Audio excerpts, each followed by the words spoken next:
Hello and welcome to Bristol Sport TV. With all of our sports now back in action for the 2019-20 season, we'll be bringing you an update each month from across our sporting group with special guests and features from across football, rugby and basketball. Well, football was first as ever to lead off the season, and so it is today with the show. I'm pleased to welcome Bristol City Chief Executive Mark Ashton and Tanya Oxtoby, head coach for the women.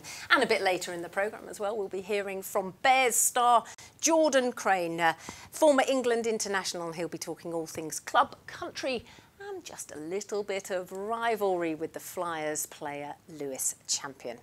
But first, Mark, Tanya, thanks very much for coming into the studio. I know both of you are fiercely busy. Well, they say it's a long time, a week is a long time in politics, and so it is for football as well. It's been a busy start to the season. It certainly has. It feels like the summer has simply rolled straight into the season. The minute the transfer window shut, you're into games, Saturday, Tuesday, Saturday, Wednesday. And yeah, it's been a busy period. We had one international break already, and we've had a solid start to the season. Oh, you say solid start. 7 games unbeaten. Not bad. You've got to be happy. I spoke to Steve Lansdowne at the weekend, and he said, of course, nothing's ever quite good enough. No, I think look, after the opening game where we got beat here by Leeds, I think if we'd have said at this point in the season we were then unbeaten from that point on and we were sitting 2 points off the top of the table, we'd have taken it. So yeah, we're a team that's growing. The belief is building. You know, we've got a large number of new players in the squad and in the starting 11 now. Plus we've got a number of injuries to key players. So it's been an interesting start to the season. I'm pleased with the tally of points that we've gained. But as ever, and I was talking to Lee last night, we want more. Tanya, of course, your season kicked off a bit later, at the start of September, and it kicked off for the first time here at Ashton Gate. What was that like? Fantastic experience. All the staff, all the players really enjoyed playing at such a wonderful venue. Crowd was amazing. Probably not the result that we would have hoped for, but still the point. We talk so much about taking the points when you can. Yeah, decent performance, game of two halves, but fantastic occasion and the best way to kick off our season, really. Well, of course, you kicked off the season with your first home win back at SGS, of course, at the weekend, and that must have been quite satisfying. Yeah, I think a bit of relief for everybody, Mr. Ashton included. But yeah, look, it was a good, solid performance. Some great sort of goals by some of the youngsters and Carla as well, who's gone a little while without scoring. So good performance, good solid win in the Conti Cup, and then obviously we're back there again this weekend. So it gives us some momentum going into league action. Yeah, well, you talk about that. You know, the goal scorers. It's spread across 3 different players. 2 of them re-signing for City women, but seeing that youngster Ebony get on the score sheet as well. New talent. Yeah, she won't let me forget that goal, I'm pretty sure. So she's quick to remind me. Yeah, look, it's great for her confidence to be scoring at that level. It's what she's been working really hard towards during summer. So hopefully she continues to grow and work on the areas she needs to. But good for her confidence to get that first one out of the way. Yeah, well, as she was one of 8 new signings, I think, for City women, and of course for Bristol City men there was 13 signings. So that's a lot of signings that you've been involved in, of course, because a lot of people probably don't realise you have a hand in both as chair of City Women as well. Yes, I do. I think probably over been about 9 months now that we've, if you like, formally taken management control of Bristol City Women. So as well as the men's negotiation and contracts, we also look after Tanya and her team. So that's been again another learning curve in the summer, because it's a different pool of players that we're trying to recruit, a different set of contracts that we're trying to negotiate. But it's been good, and I think as well as we've recruited for the men's, we've recruited as well for the women's, and you know we develop in both areas of the football club, both equally important. There's been far more integration from the women's to the men's side this season. Tanya spends a lot more time now at Phelan with Lee and the coaching staff, and so do the players. So yeah, I think in all areas, in both the men's and the women's, we're moving forward well. Yeah, well, you mentioned that. Of course, the women are now training up at Phelan 1 day a week as well. Yeah, I think it's fantastic for the group. We feel so much a part of everything that's going on at the club now, and that breeds confidence. It breeds, you know, support for the staff, like Mark was saying, and from our perspective, as staff members, we want to continue to grow, and as players, they want to continue to grow, and to have the facilities and the support to do that is the reason that we're at this club. So we're certainly heading in the right direction, and it's only going to get better from here. Yeah, well, you talk about new signings. There's always seems to be one that really captures the imagination and the attention of the crowds, and I think I can safely say we've been hearing some new songs around the ground and the support, and Masengo was probably the loudest one that I've heard at the weekend. Yeah, he certainly caught the imagination. Not only has he got amazing talents on the pitch, I think both his haircut and the relationship that he struck up with the fans. His brother this weekend against Swansea sat with the singing section and wanted to experience that. So the whole family have immersed themselves in everything that is Bristol City. And I think not only is he the type of player that's a joy to watch on the pitch, and he's an exceptional talent, but he's the type of character that we want in the club. He is a real out-and-out winner, and I think we saw that again on the pitch on Saturday. So yeah, great songs, great player to have, and again, hopefully good times ahead for him. It must be quite pleasing to see, you know, all of the hours that no one sees and the research and the data that goes into finding these players and recruiting them to Bristol City. It must be quite pleasing to see it when it goes well. It does. I'd probably change the word to relief. Yeah, it is. I mean, look, we've done a lot of business in the summer. We've done a lot of business over the previous 2 summers as well, and we're not afraid of evolving. We're not afraid of moving forward. And in fairness, I think in Lee, you know, he's a very, very brave young manager who is desperate and obsessed with moving us forward towards the Premier League. So in order to do that, we have to evolve, and we have to evolve quickly, because if we stand still in this industry, be under no illusion, we will go back. We will go back, and clubs will go past us. So the recruitment of the likes of Masengo, Pereira, Nagy from overseas are a different type, a different breed, a different level of player to I think that we possibly had here for a while, if ever. But they're important to us because we want to go to the next level, and we must keep improving in all areas, and recruitment is the key part to that.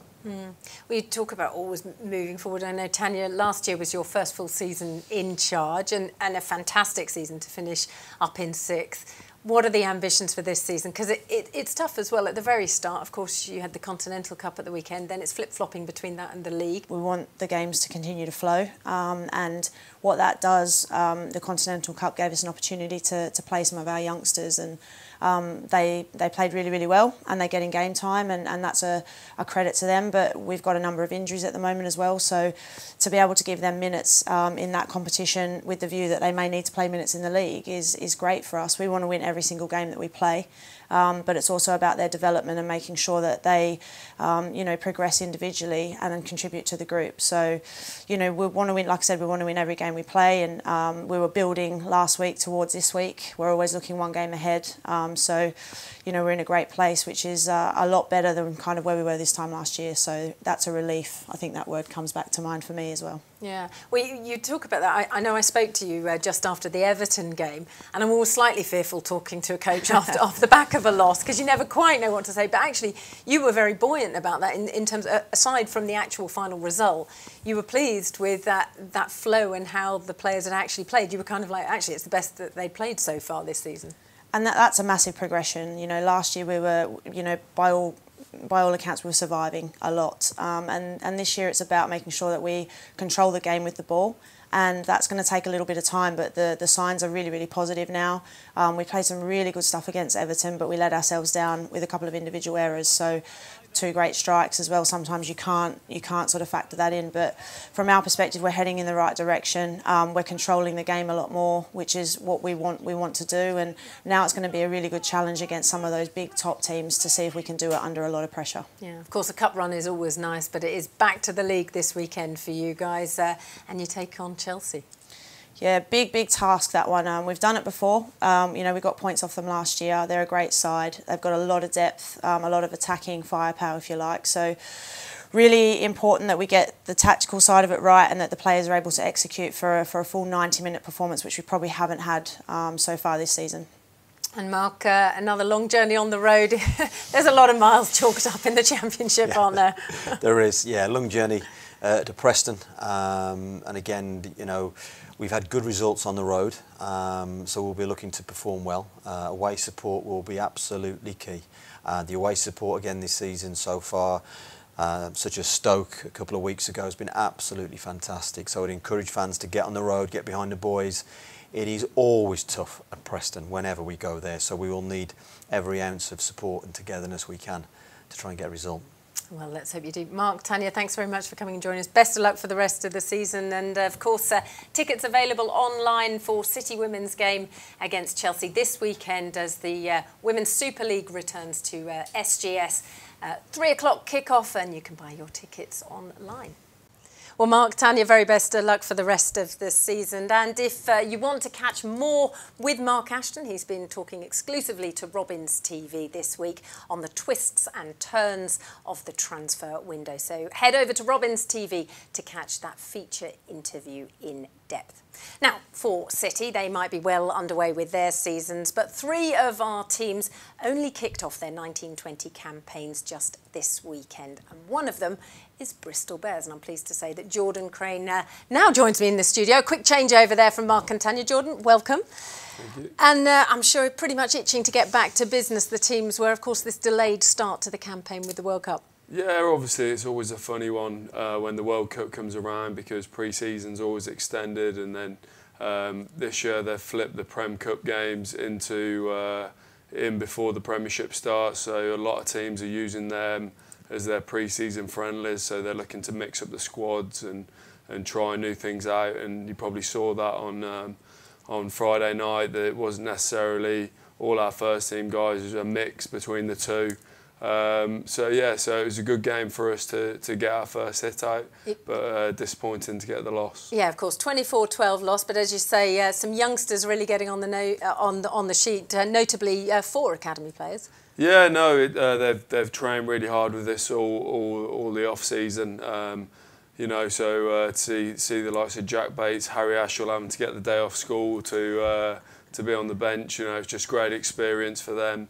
And looking forward to get the Bristolians through, homegrown players. So it's good to have them in the Bears shirt. Well, we'll talk a bit more about the Bears men's campaign in a moment. Of course, the Bears women, heavily interested yourself, of course. You've been involved with them pre-season, and of course last season many of the Bears men players going down to help out with the coaching. And you were at Shaftesbury Park on Saturday for their opening game against Saracens, the Premier 15s champions. Yeah, you know, so I helped out all through pre-season, so I went down, wanted to see how they did in their first game, and they held up really well against obviously Saracens, who won the Tyrrell's Prem last year. So you know, there's some real improvement there. Their aims to get that top 4 and make the playoffs, and if they keep going the way they're going and keep improving, I'm sure that they can hit that target and hit that goal. Yeah, I know Kim Oliver, the head coach, has talked a lot about these opening first sort of 3-4 games, so crucial because they've got a tough lead in, haven't they, to the start of this season with Loughborough Lightning up next. Yeah, definitely. You know, I don't think it's an easy league by any stretch, but they've definitely set themselves up right. They played Harlequins, who else got to the final last year as a pre-season warm-up, following in Saracens. So they've definitely got the right lead in to help them with that, and hopefully that they can push on. And of course, next up for them, as I mentioned, is Loughborough Lightning on Saturday at Shaftesbury Park. Kick-off at 12 o'clock, and tickets available for that one. Well, the third team that was in action over the weekend was the Flyers. Of course, they are back in town with a bang as they kicked off their 1920 campaign in the BBL Cup against the Surrey Scorchers. And what a game indeed it was. They won with an overtime win, 107-99. Flyers turned the game on its head in the fourth quarter with a 22-5 run-in in the last 5 minutes of regulation to force that extra period. Gentry Thomas led all scores with a club record of 35-point performance to go along with 11 rebounds. That's the most points ever by a Bristol Flyers player in a BBL game, and the most points by any player on their BBL debut since 2009. It's the second time in a week you guys have come back from trailing by near 20 points or so in that second half. What does that say about the team's character so early in the season? I mean, we got the guys that can do it. We got to come together in the first half. I'm tired of the second half comebacks. I want to get it from the beginning and just go the whole way. And we should be beating them by 20 after the first half. You know what I mean? But we're gonna get it, and we're gonna come into practice. We're gonna work hard, and we're gonna do what we have to do to make that right. Gentry Thomas there, watch out for him this season. He is the new signing for the Flyers, straight from the Canadian NBL. Definitely one to watch out, and a packed house again at SGSY. So if you want to get tickets to watch them, make sure you get them soon. They've got less than 100 tickets left for their next game when they're going to be taking on the Worcester Wolves on Saturday, October the 5th. Tip-off for that one is at 7:30. And now for the eagle-eyed among you, and I'm sure Jordan Crane is one of those, you might have spotted a new front-of-shirt sponsor for the Flyers, and one that is shared with you guys, the Bears. Too Good International, spreading their word. Yeah, obviously do a great job for us, and jumped in with the Flyers as well. So you know, it's good to see businesses helping out all across Bristol Sport. It certainly is. And now, I know that we've been having a little bit of chat about how it was announced that Too Good International were front of shirt for Flyers, because there was a little bit of a shoot-off, shoot-out. I'm not quite sure what the terminology would be for this one. It was basically a hoop in the back of one of their trucks, and it was you against Lewis Champion. Let's have a look at how you got on.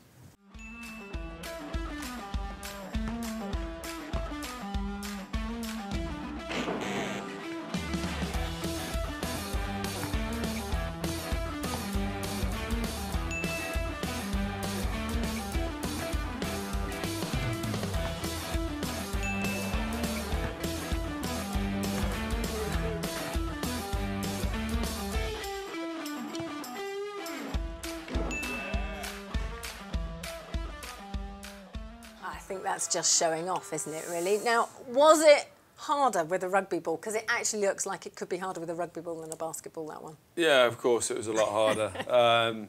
No, fair play to Lewis, few good shots for him, but I'm still waiting for the proper edit to come out when we swap balls. Oh, did you actually swap? Swap balls, and you know, when the Flyers want to release that footage and then give me my contract to play for them, then we'll, so on aggregate, you won. Is that what you're saying? I'm saying that when I had the basketball, I won. So fair enough. We'll leave it there. We'll wait for that bit of footage to be released to the masses. I'm sure they'll be clamouring for it. It looked like you were having quite a lot of fun doing that. And I guess, you know, with pre-season as well, it's sometimes a bit hard to keep, especially for you guys with how long it's been. But there seems to be a really good spirit in the camp with Bears. I mean, there's been a lot of stuff. Of course, there was the trip to Castro, particularly for some of the younger ones as well.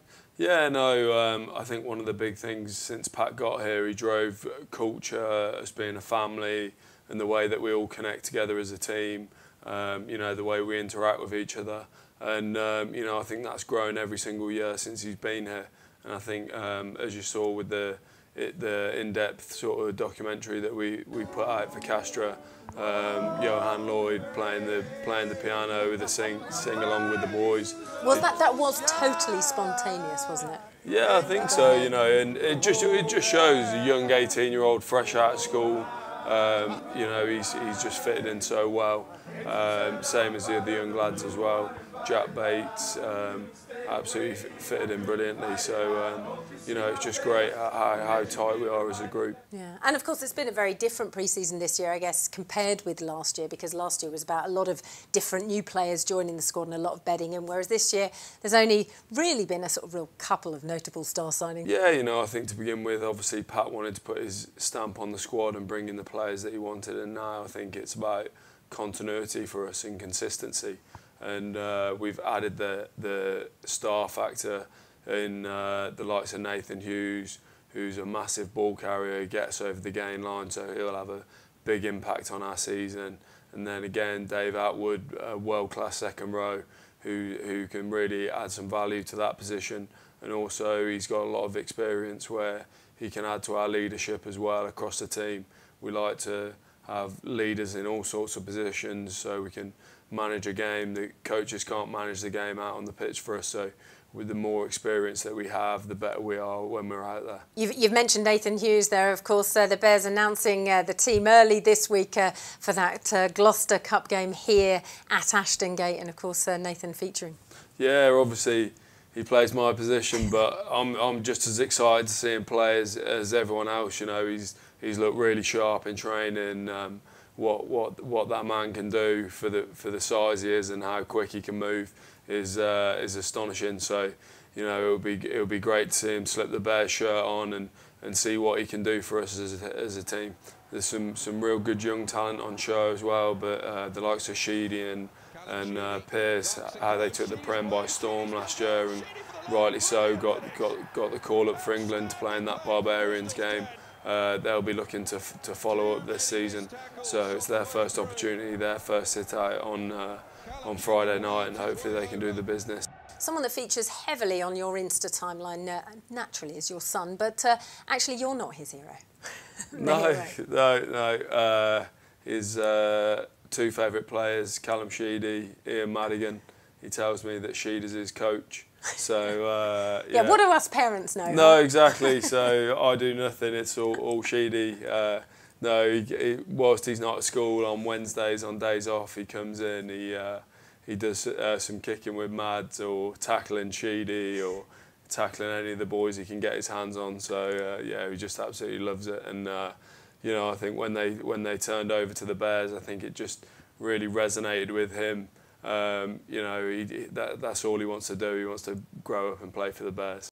And of course, 5 Bears players in action in the World Cup. Your thoughts on that so far? Yeah, you know, it's just great to see them out there. Obviously, Alapati got man of the match for Samoa yesterday, and Siali had a really strong performance against England. So, you know, it's just great to see them out there because it gives them such experience that they can bring back and bring back to our team, and it'll be like having 5 fresh new faces come back when they're ready to go. Just hopefully they'll come back fit and well and ready to go. Yeah, let's hope they do come back fit and well. Of course, you can follow England's progress throughout the World Cup. We're showing all of the England World Cup games in the sports bar as they progress, hopefully, through the tournament, all the way through to the final. Let's hope so. But, of course, back in action on Friday night. The Bears are here as they take on Gloucester in the Premiership Cup. Kick-off is at 7:45, and just head online to get your tickets now. So, Jordan, we look forward to having you back here on Friday night. And, of course, the crowd, it's such a big thing for the Bears. Yeah, obviously massive for us. As you saw last season, it was almost like having a 16th man, and the success it gave us at home. So hopefully we'll have the same this year and everyone gets down and cheers us on. Certainly. Right, well, that's it from us on Bristol Sport TV. Make sure you head online to check out all of our forthcoming fixtures. But for now, that's it. Goodbye.